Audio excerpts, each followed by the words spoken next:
everybody, to Integrate Yourself. We are your hosts, Allison Pillow and Maya Gottlieb. Today we're here with Kyle Mamounis. You've got all kinds of credentials, Kyle. He pursued a bachelor's in biology at Rowan University and a PhD in nutritional science at Rutgers University, and he studied nutrition and health there, as well as his 2017 dissertation was entitled The Metabolic Effects of Linolenic Acid versus Saturated Fat in Male Mice, Female Mice, and Offspring Exposed Maternally. He looked at differences in hypothalamic inflammation, obesity, and metabolic syndrome from high-fat diets of varying fatty acid profiles. He has since taken a biochemistry postdoctoral research position at Burnett School of Biomedical Science at the University of Central Florida, and occasionally argues with people on the RapeEatForum.com. His future plans include online courses of alternative perspectives and biomedical science, publishing articles on philosophy and economics using a biological perspective, and a sprawling book on the problems within the current scientific research establishment. We need that one so bad. Thank you, Kyle, for coming on, and we appreciate you so much. I first saw Kyle at the Ancestral Health Symposium, and where he's talking about sugar, the debate between whether sugar causes insulin resistance or not. And that was a super interesting presentation. Although today we were going to talk about estrogen, and he's done a lot of research on estrogen and estrogen receptors, and as well the misconceptions about estrogen, and especially in the medical community. So we're going to talk about that today. Thanks, Kyle, for coming on. If you could just share a little bit more about you and what you're researching at this moment. So I got into studying nutrition from experimenting on myself, and I did like vegetarian, veganism, raw veganism. Have you ever heard of Agenus Vonderplanitz? No, what is that? He died actually a couple of years ago. Oh, wait. Did he have like a YouTube channel or something that he did a lot of raw stuff? Yeah. I never actually looked at his YouTube channel, but I had his book. And he had something called the Primal Diet. And then Mark Sisson just like took that term from him.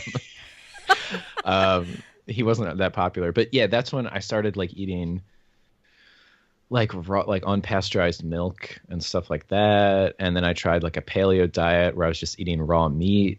Oh yeah, I remember that. Yeah, all kinds of stuff. I tried that one time, but I think I was open to it more than most, because if you come from a European background, you know what tartare is, like meat tartare. But go ahead. I mean, I know that's kind of hard to do a raw meat diet. Yeah, I did that for like years. How many years did you do that actually? It was from like 2008 to 2011. Oh, wow. That's a long time. Like I entered my PhD program at Rutgers with like, those glass lot containers, like glass with the plastic tops. Oh, yeah. Those of like raw meat. And I would like eat them during class. It's always a conversation starter.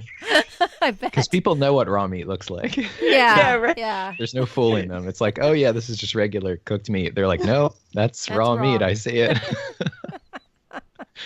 And yeah, I was doing that, and that's actually where I met Danny Roddy. Was the first Ancestral Health Symposium was at UCLA, I think. And I stayed with somebody, this older guy, Lex Rooker, who it was active on this raw paleo forum where people talked about eating like a raw meat-based diet. And he was super nice. And I told him I wanted to go. And I was like, oh, I don't know if I... And he's like, well, you can stay with me, if that helps. And it did. And then he was friends with Danny, because Danny's also from California and had also tried those kinds of diets. So I met Danny Roddy, and didn't know anything about Ray Peat. I think maybe I saw somebody post something he said, and I just thought it was ridiculous on one of these paleo forums. And then I started my PhD program so this was like August of 2011. I'm eating raw meat all the time. I just met Danny Roddy, didn't know anything about repeat, still believed that like sugar causes insulin resistance or whatever. And then started my PhD program. And pretty quickly, just from the classes I was taking, the like simplistic stories started to break down. So, and then I started reading this repeat stuff. And at first I was like, this is, because I'm in like endocrinology class and they're like, well, thyroid upregulates the sodium potassium pump. And then I'm like reading this repeat thing where it's like the sodium potassium pump doesn't exist. Right. And like the cognitive dissonance, like it was this crazy time in my life where I'm walking around like almost like guilty because everybody's just, going to class and I'm like taking my exams and then I'm like, maybe this isn't real. It's like you're on psychedelics, right? You couldn't figure out what was your reality. Which reality was. I was like obsessed with it because that's what happened with, I don't know about you two and if you've tried a bunch of different diets, but whenever I've gone from one paradigm to the next, you go through kind of like a period of nihilism and then maybe like get really obsessed with learning about the new thing. Yes. Probably to an unhealthy extent. Yeah. And then you settle in and then it either becomes something that can be sustainable for you or you jump to the next thing. So this was the repeat stuff was like the last, I think, obsession of mine. I've gotten a lot less food obsessed since then, which I take as like a really good thing. Yeah. But yeah, I was like, this doesn't make any sense. And then slowly, because coming from a paleo perspective, repeat says things like cholesterol is good. So it's like, okay, that makes sense. So there's these points of contact and he's pro-saturated fat. And then the sugar thing, I was just like, this doesn't make any sense. And then I just kept like thinking about it. And I'm in classes where people are presenting research about these things. And it made me ask different questions. And yeah, so during like the 5 years or whatever of my PhD, I became like this, like a repeat disciple. And I happened to work in an estrogen lab, which was sort of by accident because at the end of your first year, you're supposed to pick an advisor. And I had done a couple of lab rotations and just didn't get along with the labs too much. And it was kind of a bummer because I was going to have to pick something I wasn't really interested in. And then there was a seminar and it was this new faculty. It was this really tall guy and he had like a nose piercing. He was like 40, and everybody else is older than that. And he gave this talk about estrogen and I was like, yeah, whatever. But like, this guy looks cool. So I just walked up and I was like, can I do a rotation in your lab? He was in the endocrinology department, but at Rutgers, and I think most universities, they can share graduate students. So there'll be an agreement where like, say, exercise science, nutritional science, endocrinology, and maybe some other departments, you can work in the lab if you're in one department, a student of one department, in another one. And, they can just share all those things. So yeah, I ended up doing a nutrition project in this estrogen lab because he was studying things in the brain that had to do with energy balance. So his main topic was estrogen and energy balance. So I made it fatty acids and energy balance using the same techniques. Wow. That's cool. Well, it's interesting that you said that you went down the lane of all the different diets. That's both of Alice and I have had our day and time through all that. And then I think I asked Danny Roddy the same question, like what makes him stay close to Ray Peat's theories and, his statements. And because I'm wondering if there's going to be a bottom that lets out and there's something that we didn't learn from this one, right? Because, every time you learn a new paradigm, right, you said you get a little nihilist. And, and so this is like where I think a part of like where I'm at is like looking at this stuff, because if you're not in a science-based world where you're constantly learning about all these mechanisms and you're not really, you're just quoting other people. So there's like this part of that need to kind of pay attention and really absorb what you're saying, right? So like when we talk, that's the reason why we bring you guys on, because the history that you guys have, and information that knowledge that you're taking in is helping so many more people by helping get that information out, because all the other stuff that's been like constantly thrown into society is really damaging a lot more people, we think, and Yeah. so we want to help people. Yeah, and I have to say that with me, I had to step back from dieting or studying diets for a while. I had to just take a step back. Like, I fell into Ray Peat stuff, and it was very overwhelming at first. I was like, whoa. And but a lot of it was starting to make sense, and then then I was like, okay, I need to take a big break. So I took a big break, and then I came back to it, and I was like, oh, this really it really makes sense. It really works. And when I think about how when I tried all the other stuff, there was always some question about, like, there was always something missing that didn't make a lot of sense, right?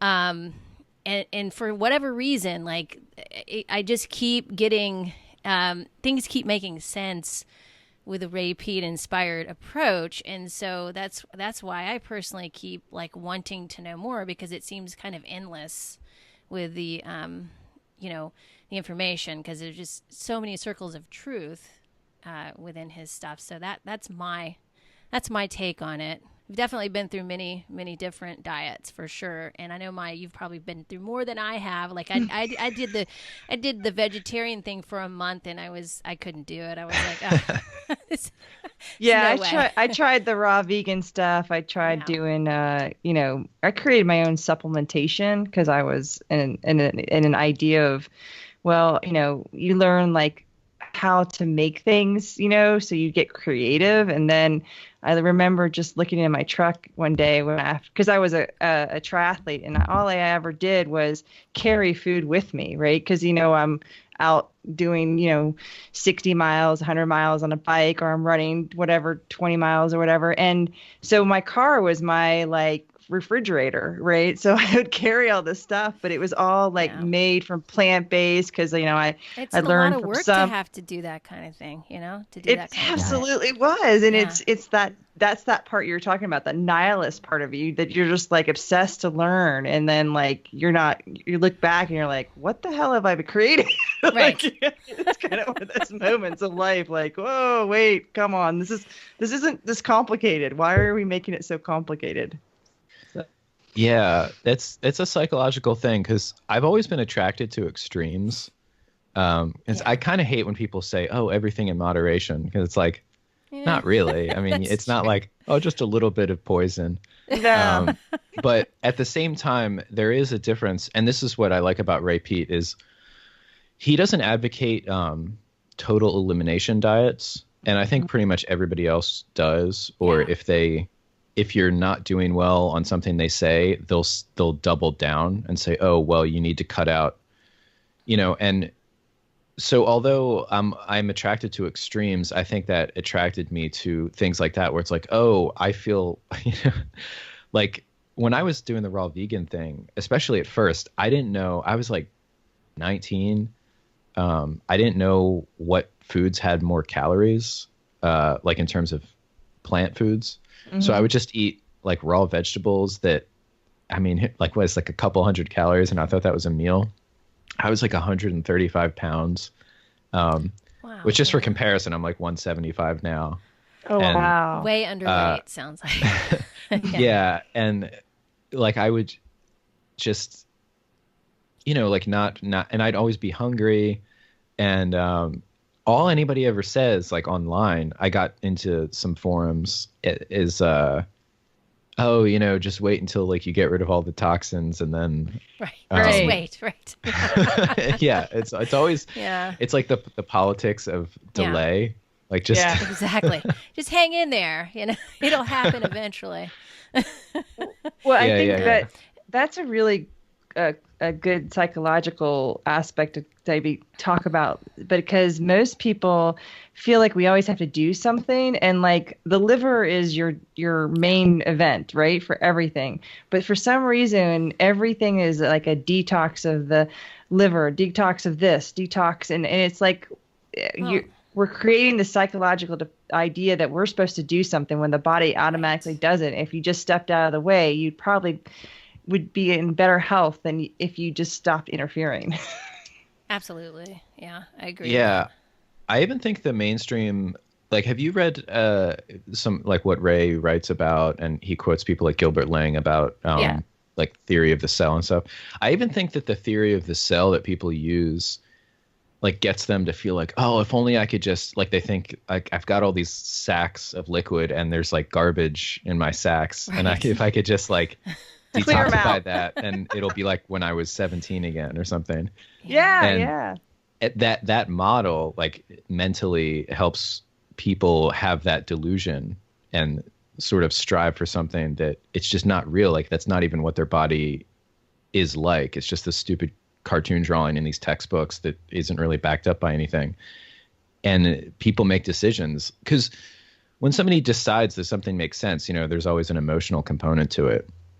So like certain diets, like with vegetarianism, I'm sure like Garden of Eden, like feelings about the world, like make that palatable to people. Like, oh, that makes sense. Like, you shouldn't eat animals and that's bad for you. And save the planet, make sure you're not destroying the planet for, your obsessiveness or your needs. Yeah. Your overconsumptions. Yeah. I'm really excited about this show, Kyle, because we did a show a while back, one of our, maybe in the first 10 shows we did, we talked about estrogen, and it's great to have someone on that is studying the estrogen receptors and knows a little bit, can go a little deeper into it, because I think it's super misunderstood by a lot of people, including the medical community. So I'd really like to address that today. That would be great. Yeah, sure. And I thought we could maybe then circle back to your lecture and talk a little bit about the last part of the questions that the ladies were asking you, because there is one part where your mic drops, and and I'm like, I know. What does he say? I don't remember when that happened.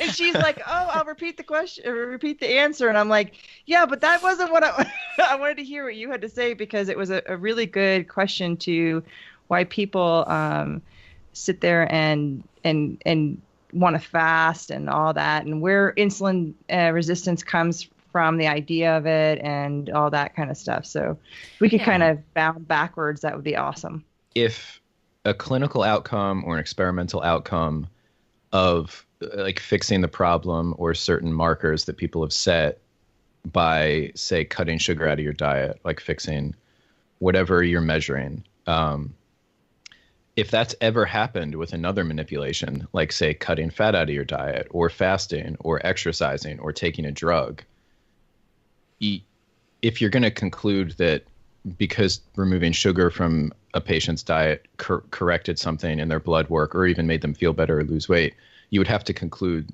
and that therefore sugar was causing the problem, you would have to conclude that every time you can demonstrate that thing called, so like, oh, they weren't exercising, that's why exercise, like they had an exercise deficiency.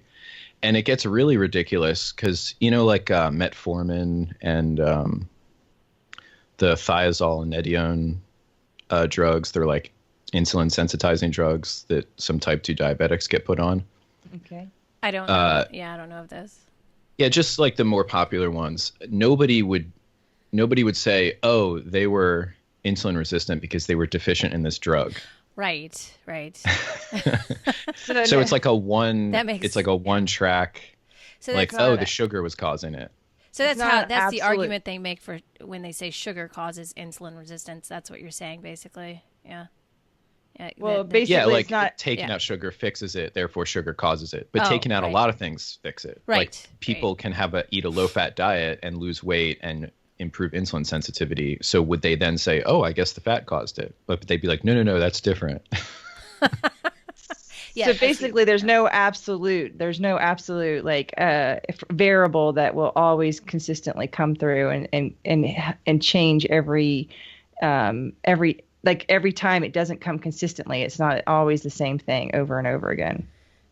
Well, that's the other point, is that plenty of people eat sugar and it doesn't cause these problems. So unless you can identify like that all of those people have like a specific genetic difference than all the other people, like something really consistent and measurable, then it starts to break down at that point. Because when something, it's kind of a semantic issue, but when something causes something else, like there's no room for like if it's sometimes, then it's not really causing it. Oh, It's right. like, Yeah. related, or like arsenic and cyanide. They it's very consistent, like what like application of those substances. Yeah. And Right. people know how they work, and there's not just this like, oh, well, some people drop dead and some people can just take unlimited amounts and it's fine. It's like, no, Yeah. like cyanide causes this thing. Yeah.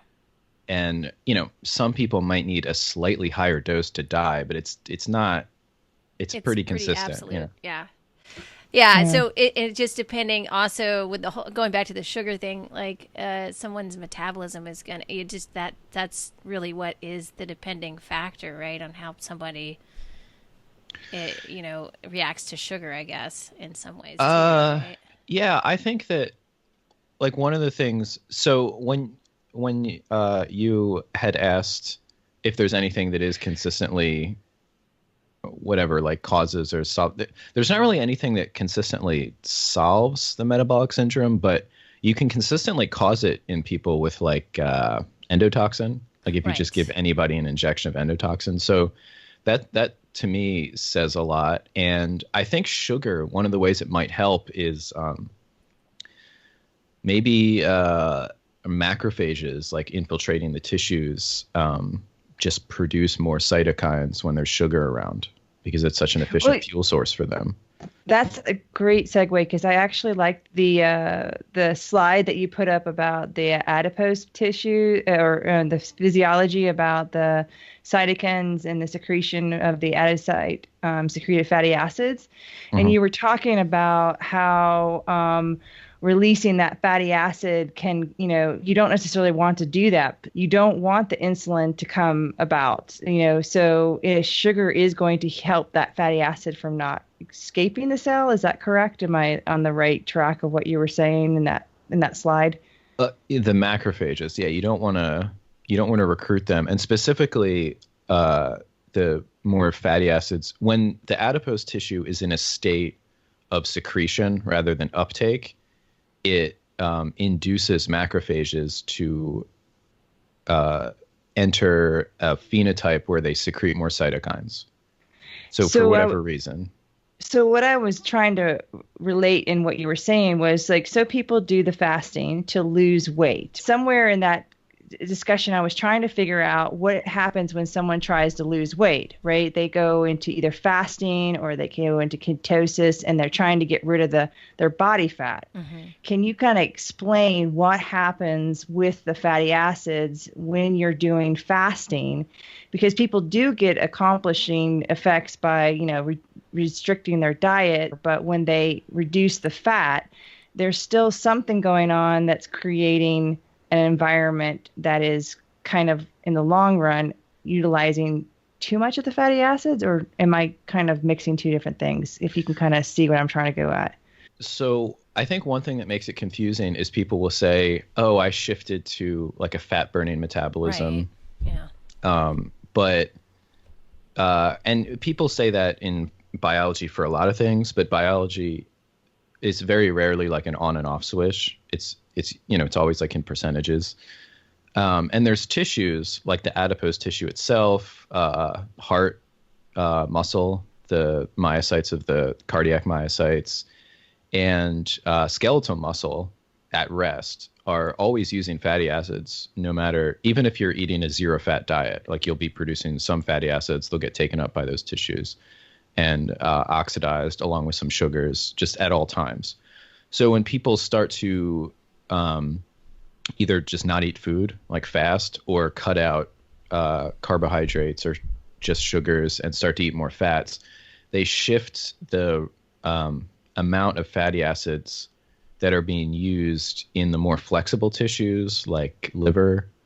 And then some of the liver is like always the big, 500-pound gorilla, like whatever the liver is doing is the most important. Right. But like kidneys and even the pancreas and everything, and the skeletal muscle too.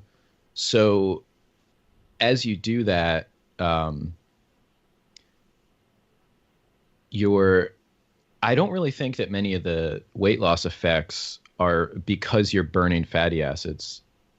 because it doesn't really make a difference, like energy wise. If you're consuming a certain amount of fat and you're burning a certain amount of fat versus consuming a certain amount of carbohydrate and just whatever it is, like you'll store whatever the excess is. I think most people just have like it does something to satiety.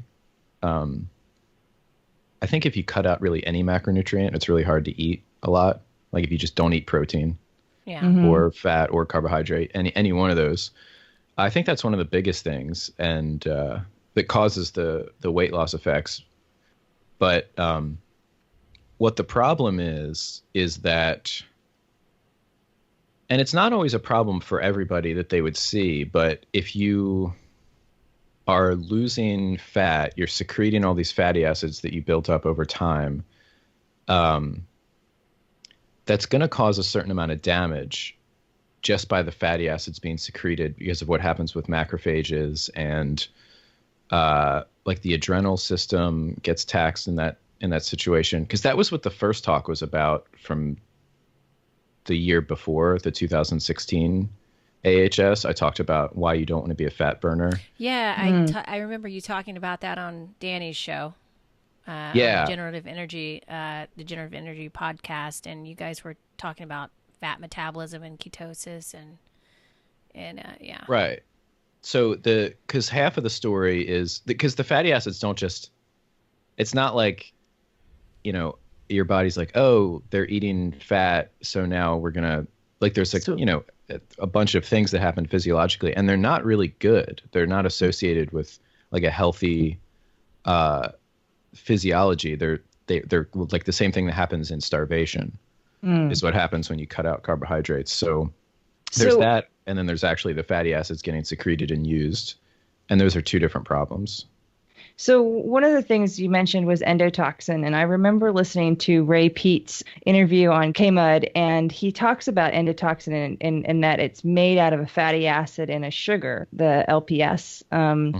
So is that the same fatty acid that's in the cells? Is it kind of inducing more of the same attraction of these endotoxins once they come out of this, they leak out of the gut, out of the cell and then leak into the other cells? Is that kind of a cumulative of the fatty acids, or is that a different type of fatty acid? Well, it's bacterial in origin, so it's not like related to, well, it could be the same. The endotoxin can be made, depending on the bacterial species, out of a few different fatty acids stuck to a few different, sugar moieties. Yeah. And there's other molecules too, like lipopeptides and different things bacteria make, but lipopolysaccharide is the most studied one, and it's the most common to see. Well, the reason why I'm trying to correlate this is to understand like the difference between the oxidative mechanism where you're allowing the cell to create enough energy to produce the carbon dioxide, but the other mechanism where you're creating more fatty acid in lactic acid, I guess it is. The way I think of it is just like evolutionarily. So instead of trying to think why would it make like, so if we have a system where in absence of carbohydrate or absence of calories, a different system would kick in, right, then I just take that as a given, like that's real. Right. And then like back calculate, like,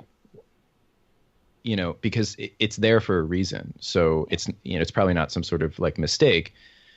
And yeah, if we didn't have these systems, these backup systems, and even the inflammation and cortisol and everything that's involved with them, people would like go into comas if they skipped 2 meals, Mm-hmm. Like as soon as your liver was done exporting glucose, that that would be it. So, so it's a good thing, that they're there. And then people, that do like a paleo fasting, low carb thing, they kind of are like hacking into these systems to maybe lose weight in a way that's more rapid than they could in another way that might not be healthy long term. But the real problem is when these systems get induced and the person's not fasting, but there's like these molecular problems where their body's like, oh, there's this thing going on So, we're starving, so we need to like hold on to this fat and, use emergency fuel and emergency hormonal systems. But there is no emergency. There's plenty of food. So the person just keeps fueling that. Is that like in a situation where someone's malnourished, they're not able to absorb the nutrients they're taking in? Is that would that be that kind of situation? Or maybe some nutrients. Yeah. I could see how like a vitamin and mineral deficiencies relative to, absorbing macronutrients could cause, the body to not be able to just partition things correctly. Just briefly, so there's the CO2 thing that, you could talk about that forever, but, burning carbohydrates releases more CO2 than the equivalent amount of fat. And there's some reasons why that might be a good thing. And, but simply, I think that for whatever reason of evolution, our body sees a deficit of carbohydrate as like a deficit of food in general. And the presence of carbohydrate is like a go signal for like ramping up the metabolism. So things like thyroid, you could be eating whatever would be calorically sufficient, but people will still usually have reduced thyroid numbers if they cut out carbohydrate. So yeah, that's just, every animal's different, but the human animal, for whatever reason, it was just associated with like in times of plenty when we can afford to have a metabolism that gets ramped up, that's associated with carbohydrate. And there's not really too much around that, that's just how it is. Yeah, and I think mainly the main reason like Maya and I are interested in that because, I feel like it's very much women go through, the low thyroid, the change in hormonal balance after the age of 40. So that actually I feel like it affects women a little bit more around that time. And so you tend to get women who are trying to lose weight, and they do all the things that are, being talked about with fat burning, or what we call fat burning, and it doesn't work for them. And that's because of what you mentioned. It's the lower thyroid, the lower digestive motility, all those things kind of cascade into that, so that you do end up in somewhat of a deficit of nourishment. So. And that's kind of why I really wanted to talk about estrogen today. Just before you get started, one of the things that bothers me is that, okay, when the cell is stressed, it's doing a lot of things. And so that's when I'm trying to correlate is how this estrogen is being flowing through the body and it causing more problems. So that's what I'm really trying to get into is like, okay, we understand the cell and it's sugar deprived, or it's getting into more endotoxin where it's collecting more calcium. There's a part of this that doesn't make sense to me. And so maybe when you start talking about the estrogen, it may click in. So go ahead. Okay. Well, all I did, so my lab focused on, like in particular, just like a real quick background on how academia works. So my advisor, he was a new faculty at Rutgers. So he was a pre-tenure faculty. He was an assistant professor, and he had just come from a postdoc. So usually what happens in academia is you do your PhD, and you have an advisor like I did, and you learn most of your techniques from there. And most people develop most of their ideas of what they want to do and sort of what research concepts that they believe in. And then if there's any shift in that, it's usually if they do a postdoc, they might go somewhere else. Like usually people move to another part of the country and they'll do something related. But I think people like to try to diversify learn some new techniques so they can start applying to assistant professor jobs. But usually what you do in your postdoc, you take to an assistant professor job and sort of expand on that. So you become like part of the lineage of your postdoctoral advisor. The head of the lab, the primary investigator of the lab that you did your postdoc in. So my advisor did his postdoc at Oregon, I think, State University. So they studied something called rapid estrogen signaling. Okay. Which was this new thing 40 years ago. Which was the classical, all steroids, the classical model of how they affect your cells, the cells that are sensitive to them, which are really all cells, but is that there's a receptor, right? And then there's the steroid, and it binds together. And then this binding event could happen anywhere in the cell. But upon binding, if it's not already in the nucleus, it travels to the nucleus, like some kind of signal of binding, sends it to the nucleus, so estrogen and estrogen receptor. And then it will dock on a part of the nucleus that has, in the case of estrogen, what's called an estrogen response element, which is a sequence of a genetic sequence that recognizes the bound estrogen receptor. And then the idea is the bound estrogen receptor docks onto that, and whenever something binds to the DNA, it changes its shape a little bit. And the general theory is that the shape can be changed to either make binding of RNA polymerase to express those genes more accessible or less accessible. So things can be upregulated or downregulated by making the sort of, I guess a lot of these are like cartoon representations, but unwinding it to allow the big, because the polymerase enzymes are very large. So they have to be able to make contact with the gene to transcribe it. And so that's the classical theory of how estrogen and all other steroids work, is that there's certain genes that have estrogen response elements near their sequences. And by binding with the estrogen receptor that only binds when it is itself bound to estrogen that makes it active, it makes those genes that would be upregulated by the presence of estrogen transcribed more than they were before because of that binding. And then in the 70s, it was discovered that some of the effects, like some of the effects of estrogen on cells, were happening at a speed that was too fast for that to be the reason for the estrogen receptor complex to translocate to the nucleus and cause a gene transcription change. That takes a pretty long time, like 30 minutes usually, to see a noticeable change in the amount of protein, because first the RNA gets made and then it has to be translated into the protein. And by the time you have an amount of protein that you can measure in the lab or that would affect the cell's physiology, many, many minutes have gone by. And these were rapid effects that would be seen in like 5 minutes. So it was posited that there was a membrane receptor.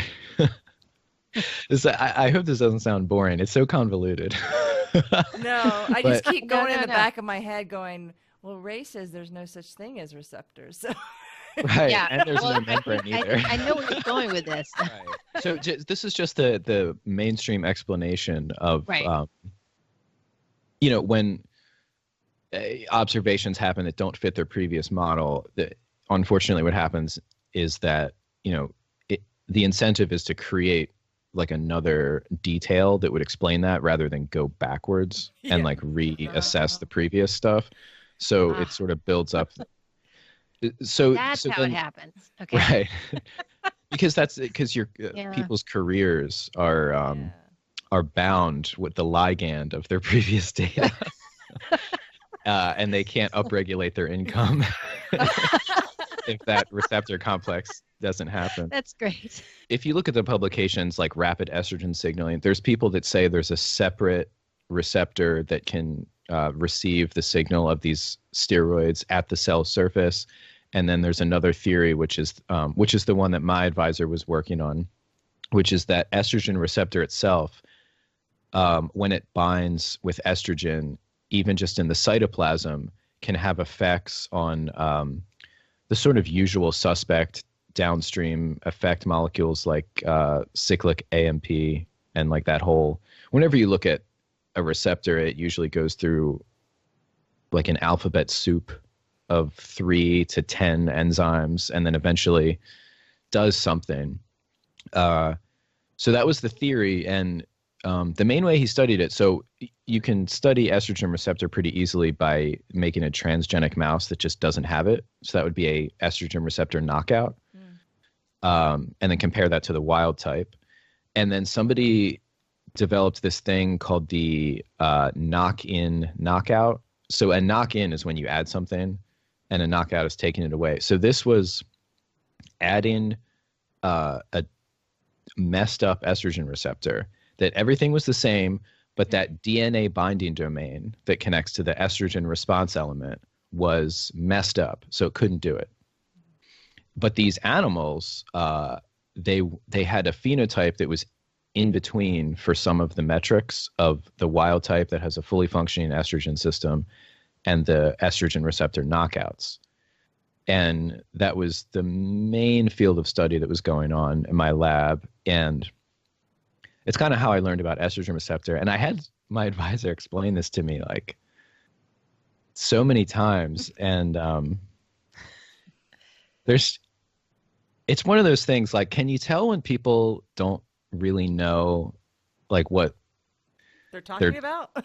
Yeah, or like they do, but it's not like when people are explaining things and it doesn't make sense, but they don't know that, or I don't want to say that it doesn't make sense. Kind of what they've learned, and they've kind of memorized that story in a way. Is that what you're saying? Okay, yeah. Yeah, so I was really intellectually curious, so I was always, asking these questions and stuff, and that gets discouraged pretty quickly. Yes, right? And that's probably what like funneled me into the repeat theories, because I was like, well, I can't get anything over here, so I'm over here. Right. Nobody wants to like ask the hard questions or anything. Like if there's just one observation, the way I think of it is if there's one observation that doesn't fit with your theory, that's it. Like your theory's done. Yeah. But that's just not the way that people do it. They're like, they just ignore that one. They're like, well, we've got 5 that fit. Yeah. So 5 is a bigger number. That's mind-boggling. Yeah. Right. Or it's just, and then people start to compartmentalize. Mm-hmm. Right. Which people talk about like, oh, scientists are so specialized. And I think it's a defense mechanism, because it's kind of like almost like somebody in the military, like, well, I just follow orders, so I'm not responsible for killing somebody. And then the general's like, well, I just do, everybody's got like a specialized job, and nobody's responsible. Nobody goes like, if this is wrong, I'm wrong. Nobody ever wants to do that. So they're always like, oh, well, that's not really it's like, oh, the deep theory of estrogen receptor, or, somebody who say crystallized the protein to get like the structure, that person is the person to ask about X. Mm-hmm. And then some other person who did like this experiment that showed this.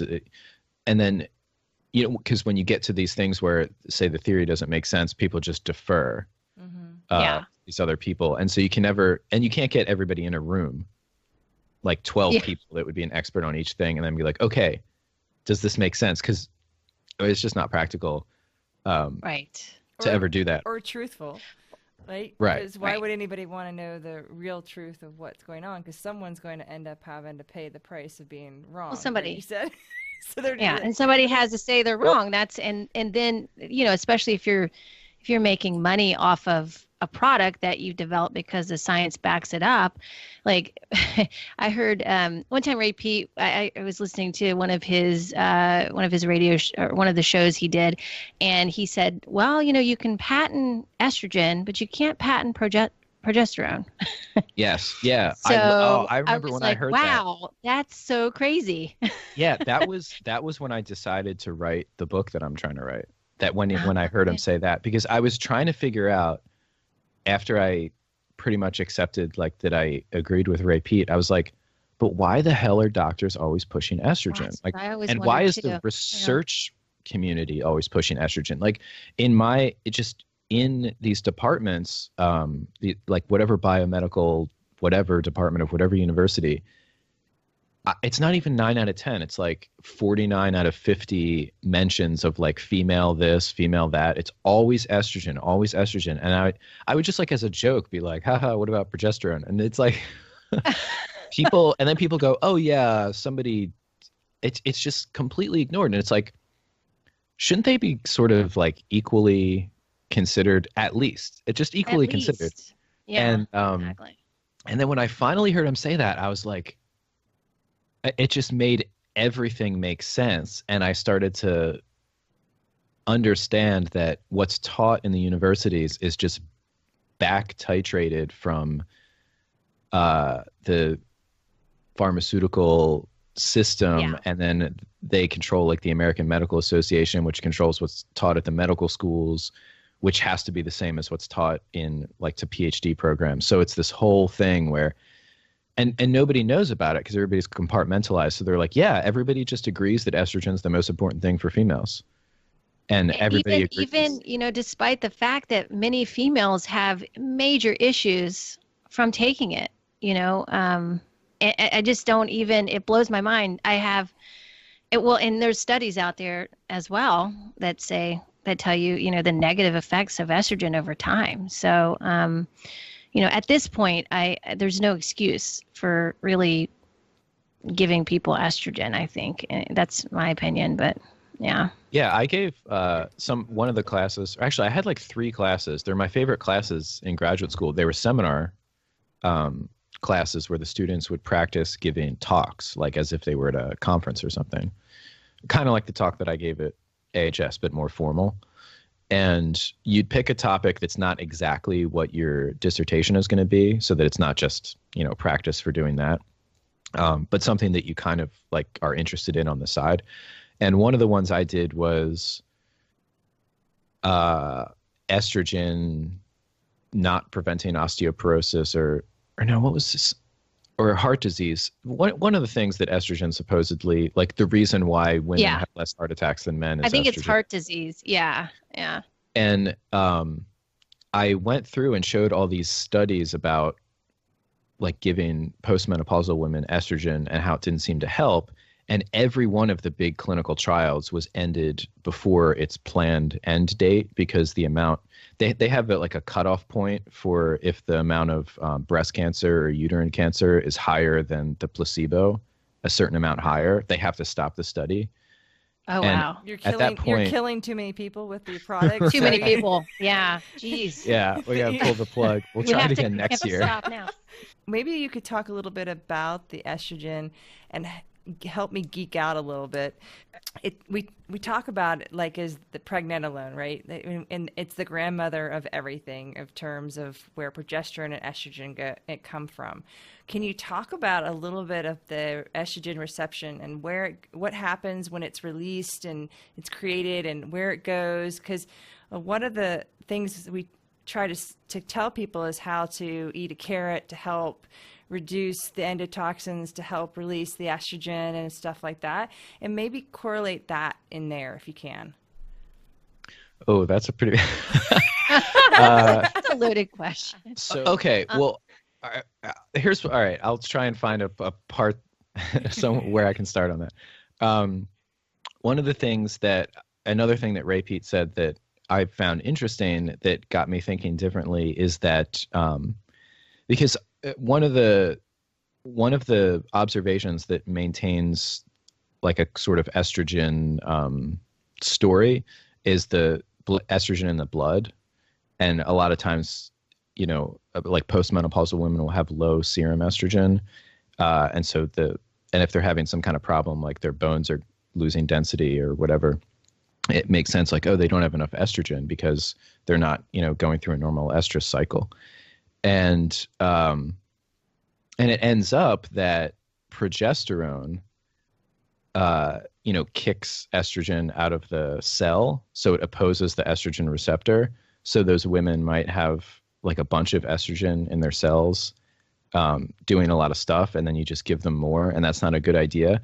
And I talked about that like with my advisor, and he was kind of like, he was like going to contradict it. And then he was like, well, yeah, but so the way I like to think of it is backing up all the way to like biologically, evolutionarily, why do we have this thing?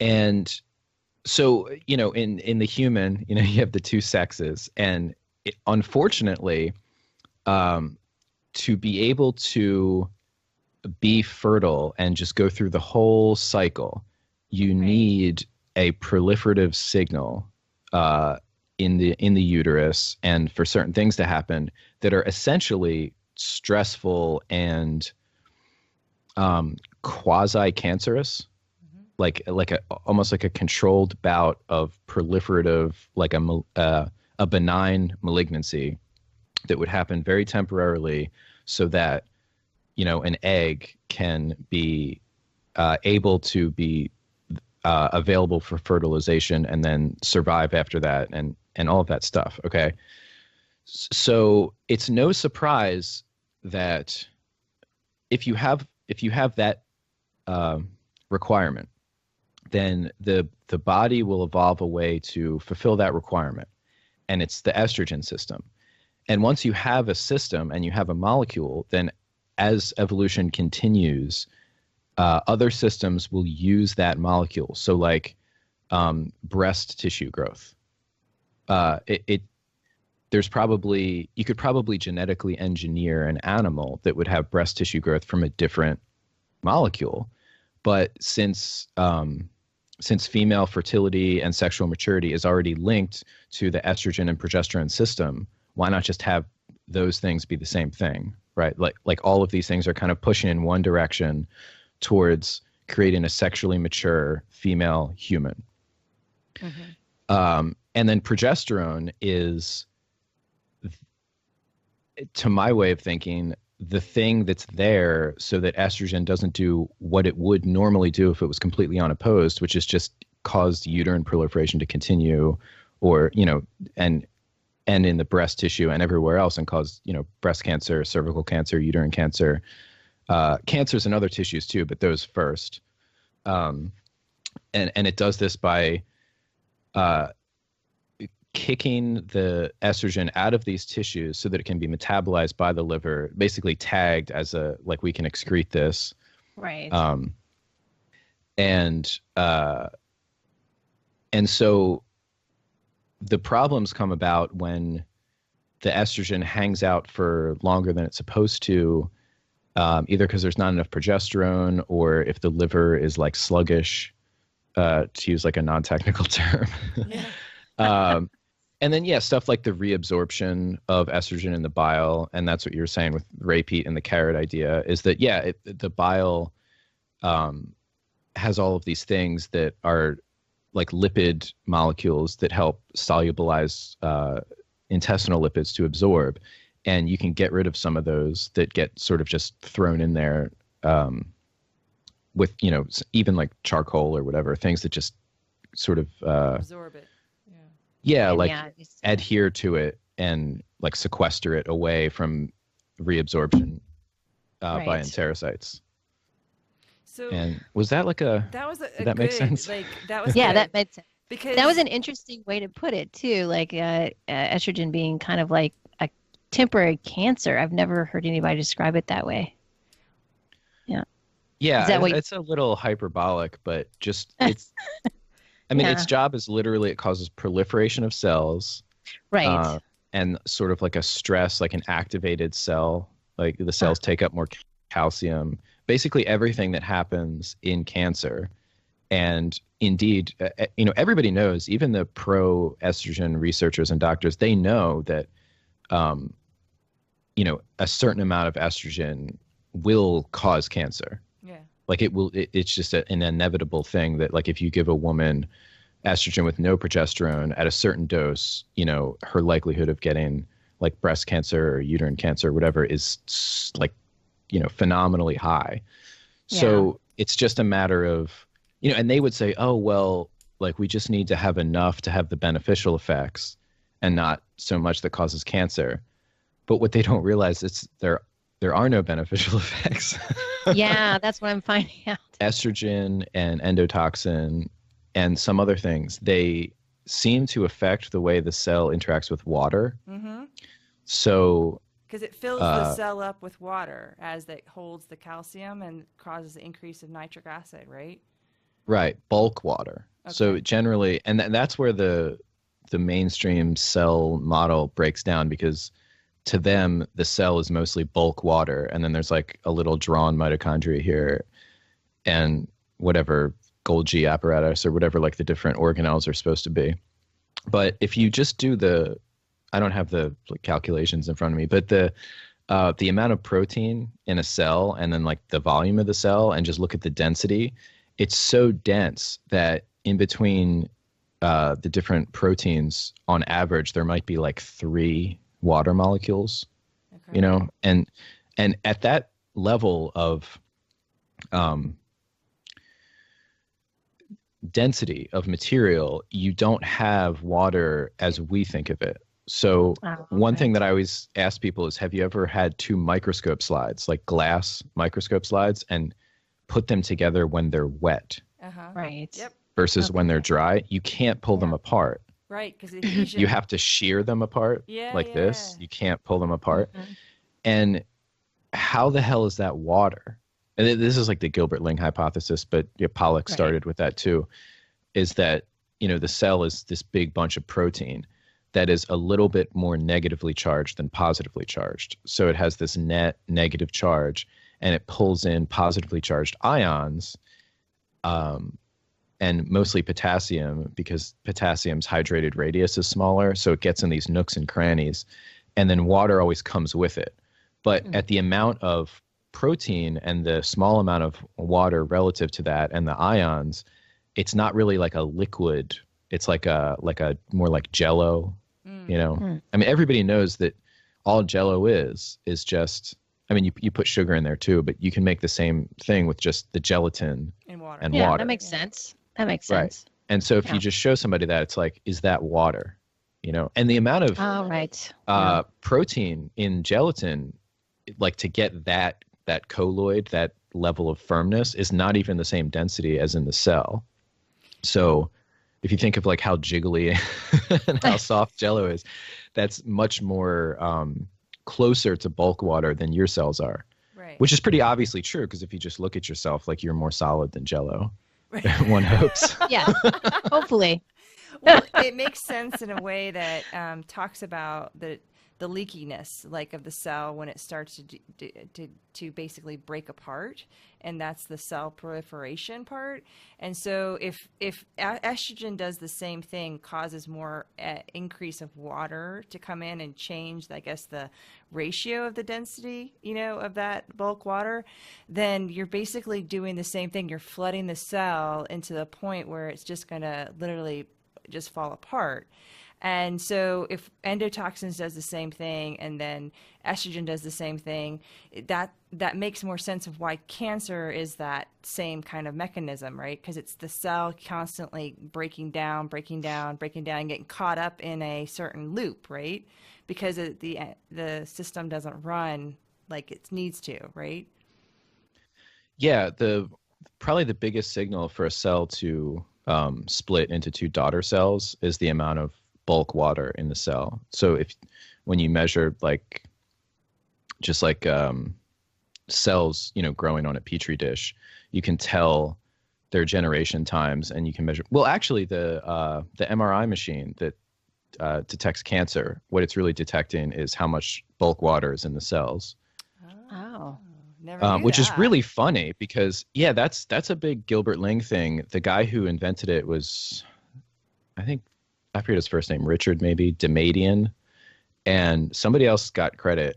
But the idea is that you excite an ion, like a potassium ion, inside of the cell and outside of the cell.